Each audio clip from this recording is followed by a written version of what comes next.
I grew up in a quiet town in western North Carolina, right at the edge of the Blue Ridge Mountains. Life was simple, slow, surrounded by creeks, woods, and stories. And if you grew up around there, you knew one rule by heart: never follow a woman singing in the woods. It wasn't a joke. It wasn't superstition. It was passed down like gospel, a warning wrapped in folklore. The place tied to the legend was a stretch of old trail called Laurel Gap, a narrow, winding path that curved between two ridges, about 6 miles up from the last marked campsite. They said the trail used to lead to a coal town that got buried in a mudslide in the 1940s. Others said the town didn't slide, it sank. Whatever the truth, most people avoided it. I didn't. In the fall of 2022, I decided to take my girlfriend Abby hiking there. We were both into abandoned stuff: ghost towns, fire towers, collapsed mills. Laurel Gap was supposed to lead to some old stone foundation where a homestead used to be, and we wanted to check it out before winter. It started out like any other hike. Chilly air, wet leaves underfoot, birdsong echoing through the woods. We followed the trail past the last faded blaze, then off into a narrowing hollow lined with laurel thickets and slick mossy rock. No one else around. No sound except our boots in the wind. Then, halfway up the slope when we heard it. Singing. A woman's voice. Low and lilting like a lullaby. No words, just a melody. It was far off, gentle. I stopped. Abby looked at me. We both heard it. At first we thought someone was playing music at a cabin nearby, or maybe another hiker was listening to a podcast. But the sound didn't echo like a speaker. It floated, it moved, and then it got closer. The singing wasn't angry, wasn't loud, but it had weight, like it knew we were there. We stood still, scanning the trail ahead. That's when Abby grabbed my arm and whispered, "Up there, 30, maybe 40 feet up the incline, between two blackened pine trees, stood a woman. Long brown hair, faded blue dress, pale feet bare on the wet ground. She was facing away from us, not moving, but gently swaying, like she was dancing to her own song. I felt this sudden pressure in my chest, like something in me was yelling, 'Don't speak.' But I ignored it. I called out, 'Hey, are you all right? Do you need help?' The singing stopped. Completely. No wind, no birds, no movement. She didn't turn around, but she lifted her head slightly, then turned it just enough to look back at us from the corner of her eye. And she smiled. But it wasn't normal. It was wrong. Her lips stretched too far, like her skin didn't know how to hold a smile properly. Her teeth were too many. And then she did something that still makes me cold every time I think about it.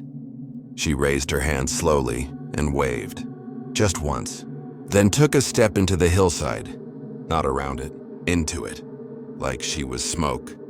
Abby was already pulling me back down the trail. But here's the thing. The trail was gone. The way we came, it was just trees. No path, no footprints, just brush. We turned in every direction, trying to retrace our steps, but everything looked the same. Worse than that, we started hearing the singing again. But this time, it wasn't far. It was behind us. We ran. Tripped, got scratched, didn't care. We tried following the sun, guessing our way downhill. Every time we stopped to listen, the singing would stop too. And when we moved, it followed. Always just far enough not to see. At some point, Abby stopped dead in her tracks and pointed. Through the trees, like a curtain parting, we saw a clearing. And at the edge of it, the signpost for Laurel Gap Trailhead. We bolted for it, ran across the clearing, stumbled down the gravel road, and didn't stop until we reached the car. When we turned back, there was no opening behind us. No trail, just trees. A week later, I was filling up gas in town and told the old woman behind the counter what we saw. I didn't even finish the story. She just nodded and said, "You saw the woman. Lucky she let you go. She sings when she's searching. But if she stops, It's 'cause she's already found you. In 2020, right after the first COVID wave, I left everything behind and went off-grid for a while. I was burnt out, emotionally, mentally. My brother offered me his hunting cabin near Black Hollow, West Virginia. He said, "Stay as long as you want, just don't answer the knock after dark." I thought he was being funny. He wasn't. The cabin was deep in the Appalachians, 3 miles down a logging road, completely surrounded by trees. No signal, no neighbors. Just me, the fireplace, and a week's worth of canned food and whiskey. The first couple nights were peaceful. I chopped wood, read old books, let the silence settle in like dust. But on night 3, I heard something outside around 2 a.m. Knocking. It wasn't the door. It wasn't the window. It was the walls. 3 knocks, then silence, then again. From the opposite side of the cabin. I stood still, heart racing, listening for footsteps. There were none. Just those slow, steady knocks moving from wall to wall like something circling the outside. Then it stopped. I didn't sleep. The next morning, I found footprints around the cabin. But not boots. Bare feet. Dozens of them, all child-sized. Some were burned into the frost, leaving black outlines where the snow had melted. That's when I remembered what my brother said. Don't answer the knock after dark. That night I didn't sleep. I sat by the fire with a loaded rifle waiting.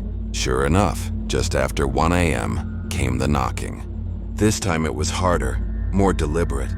And after the 3rd knock, a voice came with it. A woman's voice, soft, calm. "It's cold out here, let me in." I said nothing. She repeated it, louder. "Let me in." Then, the voice changed. Same tone, but now, it was my voice, repeating my exact words from the day before. "Stay as long as you want, just don't answer the knock." Then came the worst part. Something knocked from inside the fireplace. Like it had come through the chimney. I backed toward the door, ready to run, but then the door knocked from the inside. 3 knocks. Same rhythm. I bolted out of that cabin and ran half a mile through the trees with nothing but a headlamp and a prayer. The sound followed, cracking branches, distant knocks echoing through the forest. When I finally made it back to the main road, the sound stopped, and the air went dead still. I told my brother everything. He just nodded and said, "Yeah, same thing happened to me. Except it wasn't your voice I heard. It was Dad's, and he's been dead 5 years." They call it the cabin that calls back. Some say the forest around Black Hollow is thin, like a veil. And something on the other side is always listening, waiting for you to answer. In October of 2019, my cousin Will invited me and 2 buddies out to his old family cabin in Harlan County, Kentucky, deep in the Appalachian mountains. I'd never been that far back into the woods before. We're talking no GPS, no phone reception, just narrow gravel roads that turn into dirt and then disappear altogether. Locals call that area Gallows Hollow. We joked about it on the way in. Sounds like something from a horror movie. Will didn't laugh. He just said, "Just don't wander off at night." The cabin was simple, old. 1 room with bunk beds, a wood stove, and 1 foggy window that looked out into a thick pine stretch that went on forever.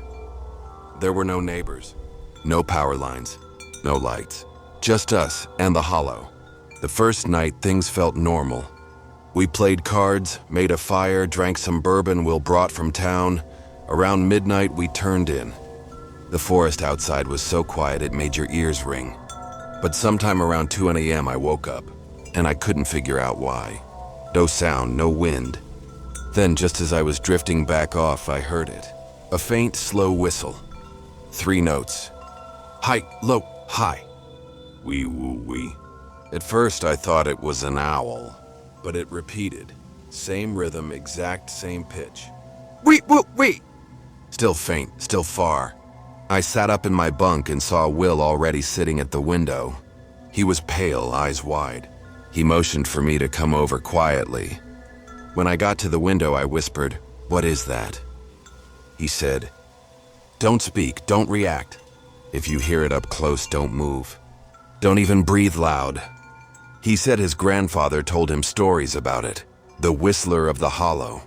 A thing that mimics a whistle and moves through the woods at night. Not a man. Not an animal. Something older. I laughed, thought he was pulling my leg. That's when the whistle came again. But closer. Right outside the cabin. Wee woo wee! The fire inside crackled softly. No other sounds. No bugs, no birds. Just that slow, awful whistle again. Wee woo wee! It didn't sound threatening. That's what made it worse. It sounded patient. Then came the footsteps. Light, deliberate, crunching through fallen leaves, circling the cabin. I heard one of my friends whisper from the bunk, "You guys hear that?" We didn't answer. We just listened. At one point, something brushed the side of the cabin. Then a shadow moved past the window. I held my breath. Will just whispered, "Don't look, don't give it attention." Then the sound changed. The whistle turned into humming, soft, raspy, a tune I couldn't place. And then a knock, just once, not at the door, at the back wall, right behind where we were standing. That was enough. We sat on the floor with our backs against the bunk for hours. No one spoke. The footsteps returned a few more times. The whistle faded, then came back. And then around 4 a.m., everything just stopped. Silence. Dead, crushing silence. At dawn, we stepped outside. The frost had crept over the porch like a sheet. There were no footprints, except one, about 20 feet away, a bare foot in the soil, pressed in deep. But the ground inside the print was blackened, like it had been burned into the earth. Will looked at it and didn't say a word. We packed up within the hour. Didn't even eat breakfast. On the drive back, we asked him again, "What was that?" He didn't answer at first. Then he said, "They say if the whistler comes close and you whistle back, it follows you forever. But if you ignore it, it just remembers your name." I haven't gone back to the hollow. Neither have my friends.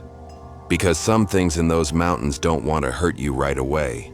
Some things just want to know you heard them. Wait, and that you know what they are. If you made it this far, thank you for spending your night with us. If these stories gave you chills, there's plenty more waiting. Don't forget to subscribe to Night Fear Stories for new terrifying tales every single night. Sleep well, if you can.